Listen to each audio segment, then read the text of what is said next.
এখন অডিও ফোনে ফোনে দেশকে অশান্ত করার চেষ্টা করছে, তার দলের লোকদেরকে বলছে তারা এই বন্ধুত্ব বিভিন্ন জায়গায় তারা হামলা করছে।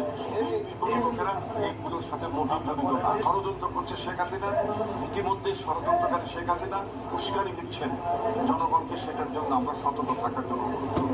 আর নিশ্চয়ই নির্বাচন হবে। পালিয়ে থাকে লন্ডনে।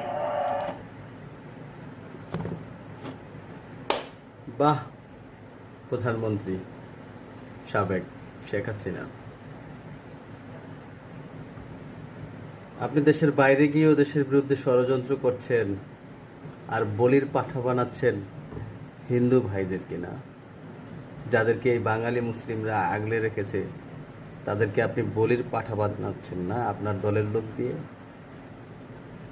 এদেশের মানুষ এখন এগুলো বুঝে গেছে, এগুলো আর এখন খায় না।